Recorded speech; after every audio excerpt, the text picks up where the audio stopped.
Ya llega Femi Diversa, chiques, un programa para que veas todo con lentes de colores. Prendete, no te lo podés perder. Buena gente, buenas, ¿cómo están? Acá como siempre, Yulai, de este lado del mic. ¿Y ustedes desde dónde nos escuchan? ¿Desde la casa? ¿Desde el trabajo? Bueno, desde donde sea que estés, quédate, porque hoy tenemos un programa súper importante. Vamos a hablar de violencias de género. El año pasado, desde la Fundación, hemos elaborado un insumo que toma particularmente las violencias de niñas y adolescentes, haciendo especialmente hincapié en el contexto de pandemia en el que estamos viviendo. Y para hablar de esa cartilla hoy, invitamos al piso a Noé Sama, nuestra abogada feminista, quien participó en su elaboración. Bueno, hola amiga, ¿cómo estás? Hola Yulai, muchas gracias, muy bien. Bueno, bienvenida a Femi Diversa, la verdad un gusto tenerte acá y nada, vamos a lo importante. Dale. Muchas gracias por la invitación, feliz de compartir estos espacios con las más jóvenes. Yo voy a hablar sobre la cartilla Violencias Invisibles, que es una cartilla que elaboramos en la Fundación junto con Soledad Esa. El primer objetivo de esta cartilla fue lograr demostrar qué significa el contexto de cuarentena en términos de violencia para los más chiques, ¿no?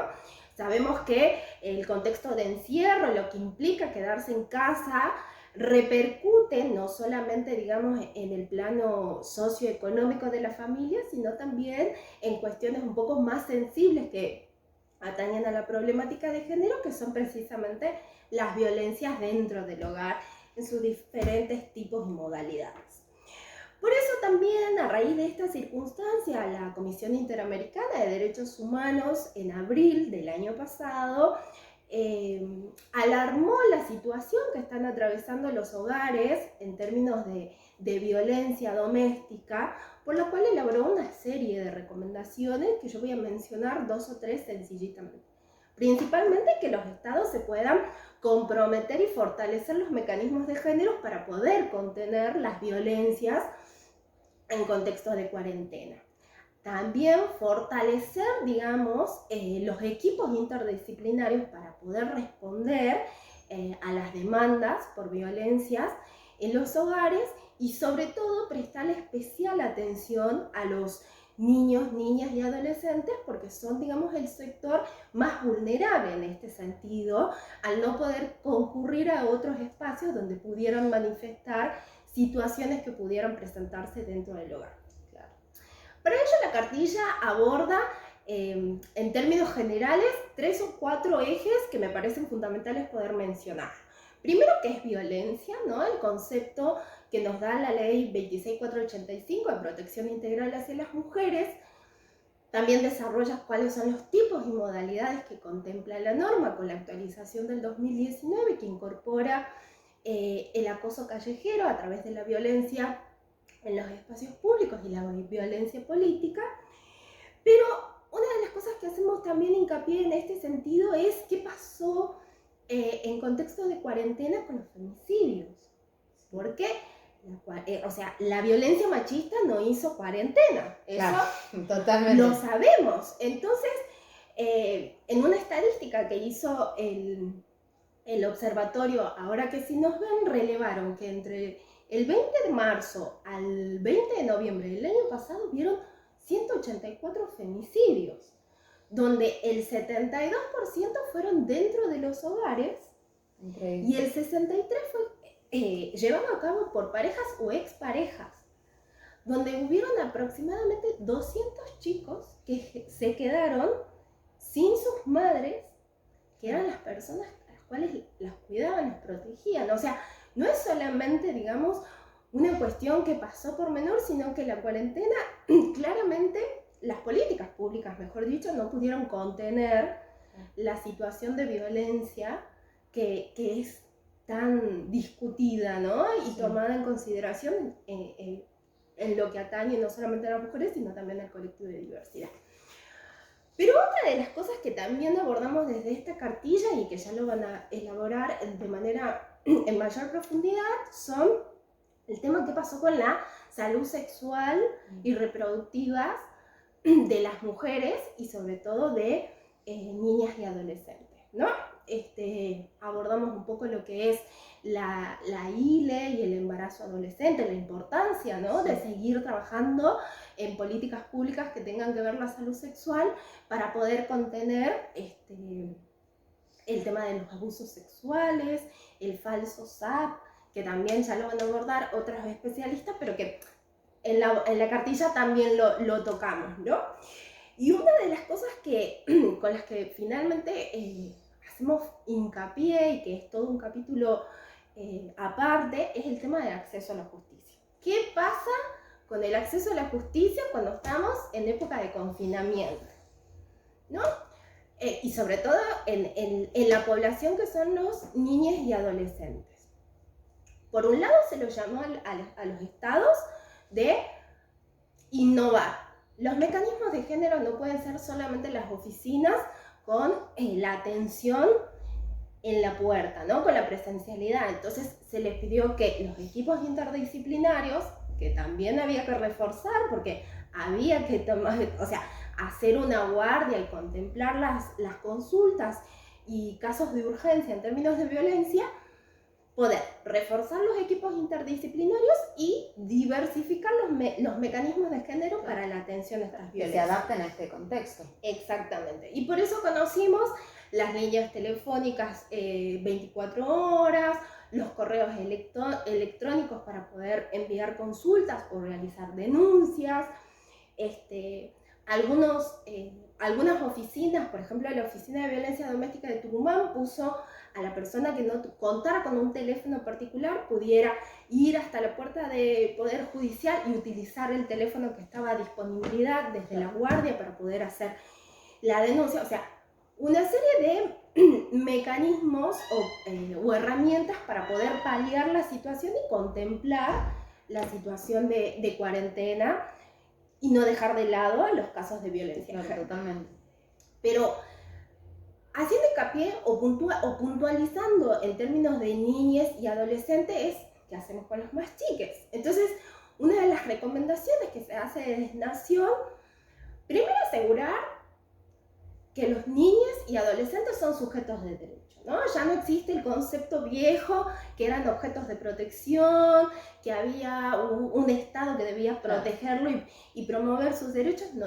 Son ellos quienes pueden de manera autónoma ejercer por sí mismos sus derechos. Manifestarse. Exactamente. ¿Y eso qué significa? Que ellos puedan contar con un abogado propio, un abogado o una abogada propia, por eso se creó la figura del abogado o abogada del niño, que en términos de Nación está Marisa Graham, que también ellos, de acuerdo al interés superior de los niños y adolescentes, puedan ser oídos en los procesos que involucran a su vida, ¿no?, y a sus proyectos de vida, y por lo tanto que su opinión sea tenida en cuenta en los procesos judiciales donde un juez tenga que decidir sobre cómo va a seguir la vida de este menor.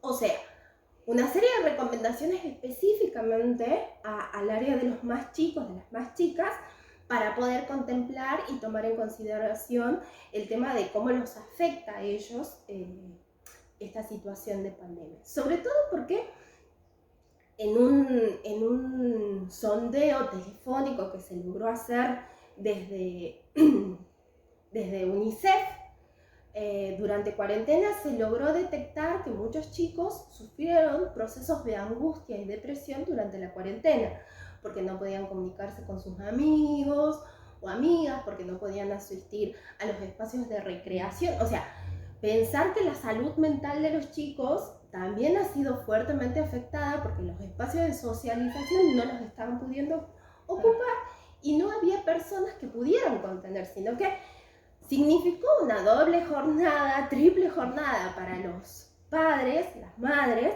poder contener a los chicos, no solamente ellos en el plano laboral, sino también en el plano de la educación y salud. Entonces, para ir terminando, esta cartilla aborda no solamente, digamos, los ejes de la ley 26485 en materia de violencia, sino también hacemos hincapié sobre niños, niñas y adolescentes sobre el impacto que significó para ellos en el contexto de cuarentena. Bueno, Noé, muchísimas gracias, la verdad, súper completa tu información. Hay muchísimas cosas que, capaz que nuestros oyentes no saben, no conocen, así que siempre es muy importante para nosotras en Femidiversa pasarles el mic a los que más saben. Y bueno, un gusto tenerte acá. Muchas gracias, Yulay, y un placer contar con ustedes siempre para estos espacios, la verdad que muy contenta de participar. Bueno, muchísimas gracias, Noé, por tu tiempo. Y sepan que pueden descargar esta cartilla gratis desde nuestra página web. Ahora me parece importante, ya que hablamos de violencia en las infancias, que hablemos del falso SAP, o síndrome de alienación parental. 1 de cada 4 mujeres y 1 de cada 13 varones fueron víctimas de abuso sexual en la infancia. El 80% de estos abusos son intrafamiliares y el 95% de sus abusadores son hombres. El abuso sexual en las infancias es una forma más de violencia de género y es un delito que mayormente está invisibilizado. Quienes luchan por los derechos de estas niñas suelen ser sus madres, mujeres que en muchos casos también fueron víctimas de violencia de género. La teoría del falso síndrome de alienación parental, inventada por Richard Gardner, un psiquiatra estadounidense y conocido pedófilo, describe un comportamiento que adoptarían las niñas supuestamente manipuladas por su madre, quien les haría creer que sufrieron un abuso con el objetivo de conseguir un beneficio para ella. Los defensores del falso SAP dicen que las mujeres realizan una operación de programación de sus hijos para que repitan falsos relatos inventados como excusas para difamar al padre. Pero bueno, yo no me voy a extender demasiado sobre este tema porque para ello hemos invitado al programa a Enrique Stola, psiquiatra y feminista. Enrique, nos interesaba preguntarte primero, ¿qué es el falso SAP? El falso o inexistente síndrome de alienación parental es un instrumento de violencia de género dentro del Poder Judicial utilizado por jueces, juezas, fiscales, fiscalas, abogados y abogadas machistas. Es falso porque no reúne los criterios de un síndrome y es inexistente en el plano de la ciencia, en el plano de la medicina y de la psicología, pero es existente dentro del Poder Judicial. Es el único diagnóstico psicológico, digamos, que le dicen que es psicológico, que se realiza dentro del Poder Judicial y que no está avalado ni por la psicología científica ni por la psiquiatría.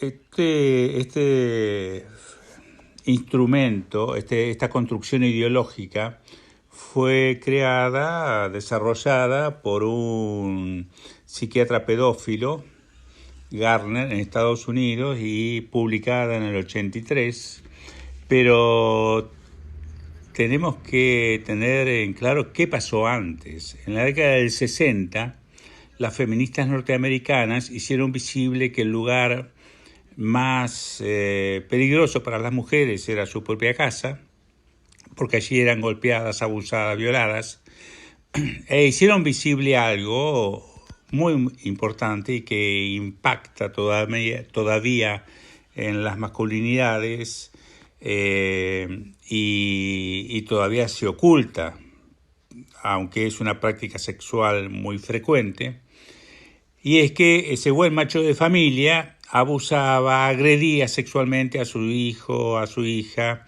es decir, que en esas casas, en esas cristianas casas, o judías casas, o religiosas casas, existía el incesto paterno-filial. Con la revolución sexual, con la lucha de las feministas, con todos los cambios sociales que se iban dando en la década del 60 y 70, las mujeres se animaron cada vez más a denunciar la violencia que sufrían y el incesto paterno-filial. Y entonces se produjo la contraofensiva machista, el backlash machista, el castigo a las mujeres, y ahí surge uno de los castigos, que es el síndrome de alienación parental, que tiene una base religiosa, cristiana, en el sentido de que sería algo así como: no importa que el papá, el hombre, abuse, agreda sexualmente a sus hijos e hijas. Es el hombre y tiene que ser el jefe de familia, y es el hombre y tiene que ser siempre reconocido como padre. O sea, está este síndrome de alienación parental falso e inexistente, que en algunos lugares todavía le ponen ese nombre, y si no, tiene los sucedáneos, o sea, coconstrucción, influencia de la madre, discurso construido por la madre, injerencia en el discurso del niño, bueno, varias construcciones verbales que tienden a decir lo mismo. La madre siempre es la culpable, la mujer siempre es la culpable, como históricamente en Occidente se ha considerado desde lo religioso, cultural. La mujer siempre tiende a perjudicar al hombre, ¿no? Este es el sistema de creencias. Bueno, ahora si nos podés comentar cómo se radica del imaginario judicial.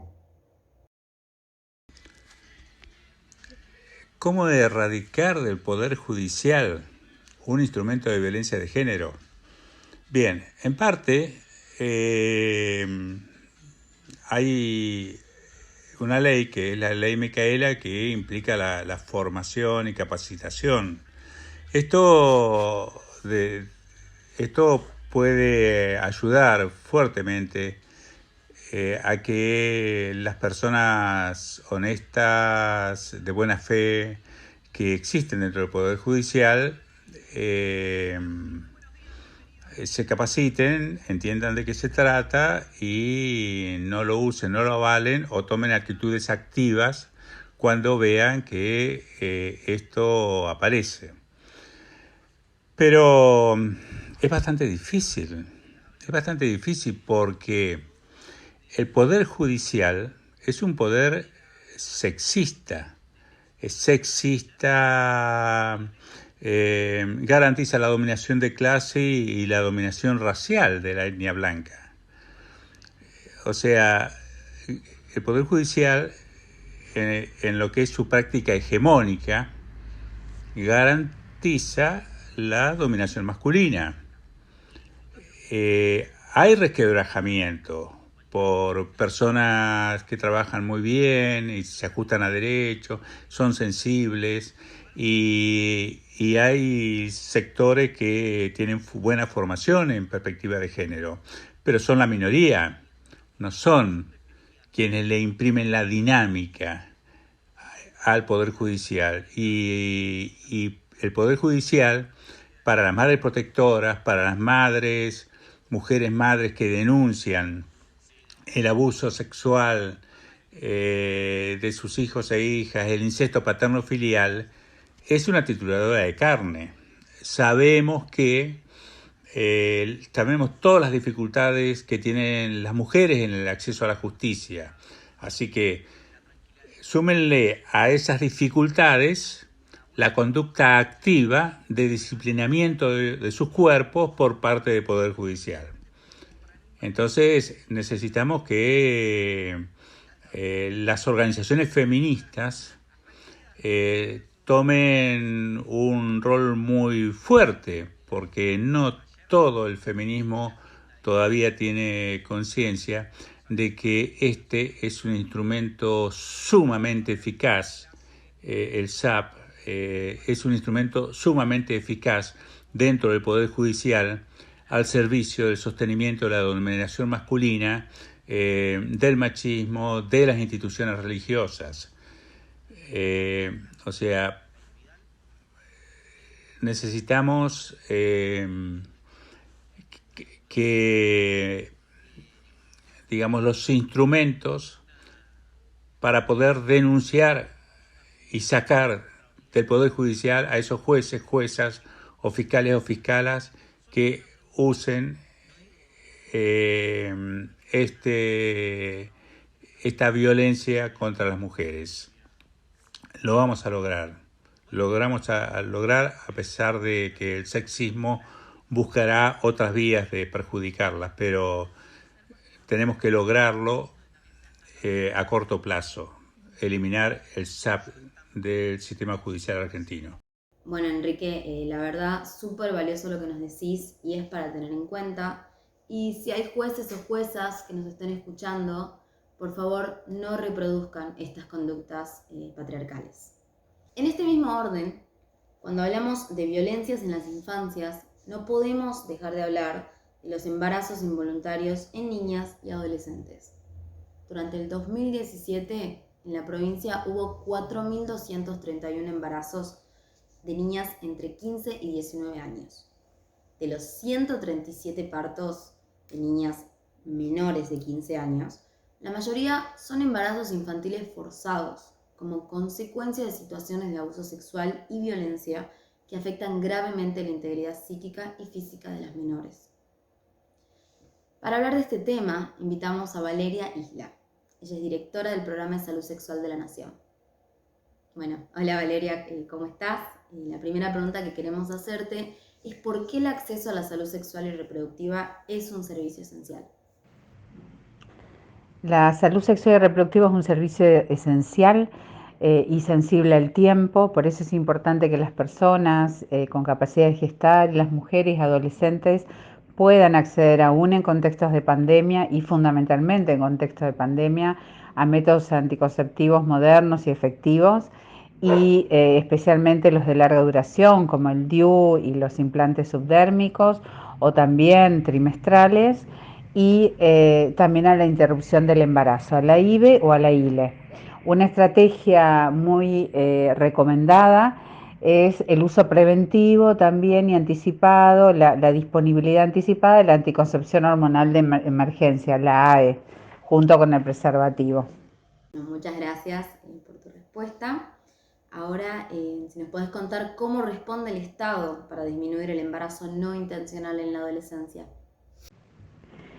Frente al problema del embarazo no intencional en la adolescencia, el Ministerio de Salud, junto con el Ministerio de Educación y el Ministerio de Desarrollo Social, a través del área de niñez y adolescentes, lleva adelante un plan que se llama Plan ENIA, Plan de Embarazo No Intencional en la Adolescencia, que está presente en 36 departamentos del NOA, del NEA, de las provincias del norte, y también en 5 municipios de la provincia de Buenos Aires, donde se manifiestan las tasas, los números, las tasas más altas de embarazo no intencional en la adolescencia.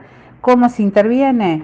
Con equipos técnicos de asesores que hacen asesorías en las escuelas directamente con adolescentes. En este contexto también han habilitado asesorías virtuales, con equipos territoriales de salud sexual y reproductiva que hacen consejería, brindan prestaciones, dispensan métodos anticonceptivos y generan consejerías para el acceso a la interrupción del embarazo, y también con asesoras pedagógicas que trabajan con los docentes para la implementación de la ESI. Además, en cada una de las provincias hay una mesa intersectorial para prevenir el abuso sexual, mejorar el acceso a las diferentes prestaciones y generar estrategias que permitan disminuir el embarazo no intencional en la adolescencia, que es una prioridad de la política pública del Ministerio de Salud. Bueno, gente, por hoy nos vamos despidiendo. Agradecemos como siempre a nuestros invitados, Valeria, Enrique y Noé, por haberse copado con este programa. Te agradecemos a vos, oyente, por estar siempre del otro lado. Y por supuesto a nuestra producción que se pone la 10. Y bueno, nos vamos a la lucha.